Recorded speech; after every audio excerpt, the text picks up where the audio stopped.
And welcome to Grandad's Reviews. In this video, I'm going to have a really quick and non-scientific look at how much you can push and pull the B-roll coming out of the Fuji X-H2S compared to F-Log. So we'll look at how much you can actually push and pull, bring the highlights and shadows up and down in B-roll itself, and then in the same shot we've got F-Log recorded, and we'll see what the difference is. Now, straight off the bat, this isn't how you should light a scene, this particular scene. I'm only doing it to try and highlight how much latitude, how much dynamic range, how much you can pull highlights back or shadows back, or you can't. We will see. So we'll just have a quick look at that, and you can see for yourself if B-raw is a big advantage over F-Log, or is F-Log good enough? And we'll have a look. So let's get to the computer and see what we've got. So right, we're in DaVinci Resolve, and we've got some B-raw. We'll go to the colour page. Now what I want to show you here, I've got some B-raw here that I've downloaded from, it's a Blackmagic 6K Pro. I've got this B-raw here. If we bring it up here, then if you go to the camera raw section, then if we go decode using the clip, we can change the colour size to Gen 5, white balance as shot, and you can see here I can change the ISO. I can do highlight recovery, and we can do the gamut compression if we want to, but we can change the ISO, so I could take it up to 800 ISO all the way down to 100, like so. And then we've got here the colour temp, tint, exposure, like so. Perfect. Go to hours, and all this is the same. Can't change the ISO here. We can change those, but we can do exposure. Now if anybody actually knows why, please put in the comments. I've heard two theories. One being that Blackmagic just took that out because you can basically do the same thing with the exposure slider, which is true enough, I suppose. And the other was because the Fuji camera doesn't have dual native ISO, so there's not a range to select. But again, if you know any different, put it in the comments. So we've got this shot here, and what we've done is basically exposed me correctly, or as near correctly as possible. And what we want to see is, can we bring this back here? Now we could do it through exposure, which obviously, yes, we can. -4, something like that, but we lose me. If we go to the HDR wheels, we're in the HDR under the highlights, you can actually bring that highlight down minus, we're on the -5. We've got quite a bit of that back. We're still clipped a little bit, but we're not too far off. But if we reset that and go into here, that exposure, we can really bring that, we can get that back. So we've got to bring it down, it's saying like 4 stops, and we've brought that back. So that information is there, even though it looks like it's completely blown out. Now if we go over to F-Log2, obviously we haven't got the raw data, but we've got an exposure in the HDR section. And no, we can't bring it back with the global in the HDR. Can we bring it back with just the gain? No. So it's gone, even though it's exposed the same as that Blackmagic raw.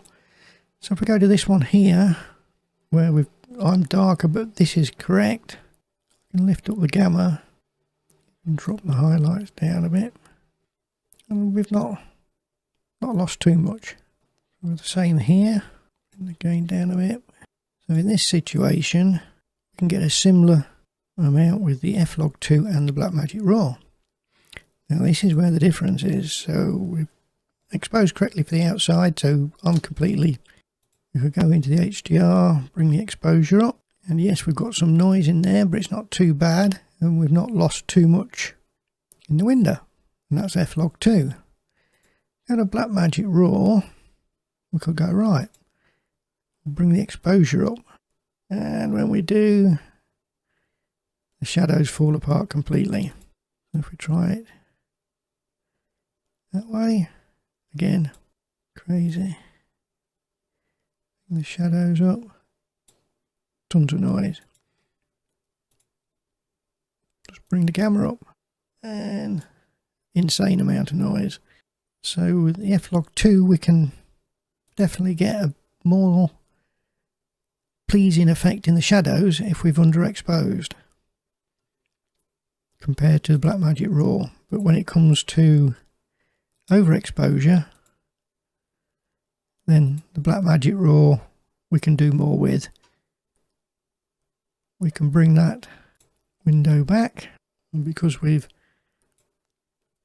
got enough information in the shadows, we can bring the shadows back.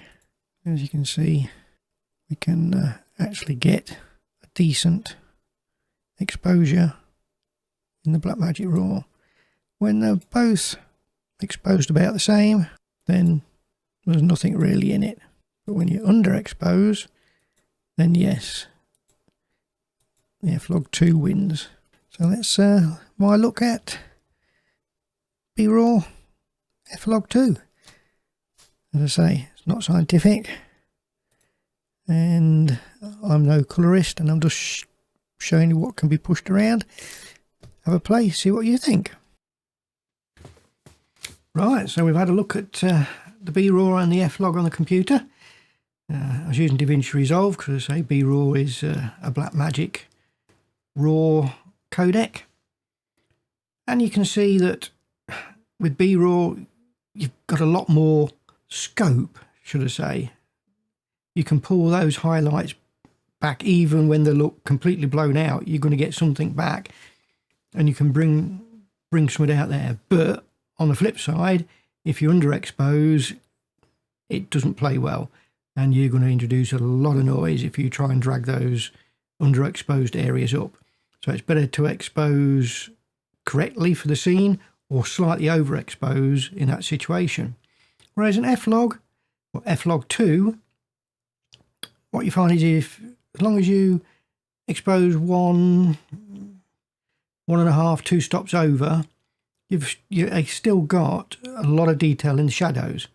So you can still bring those highlights down, but what's in the shadows you can bring up a little bit better. So it swings and roundabouts.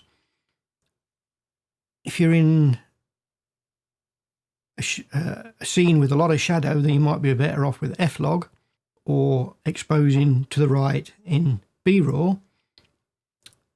But if you're in a very bright lit scene or correctly lit scene, then B-RAW will give you that a bit more space for moving the colours and the exposure around.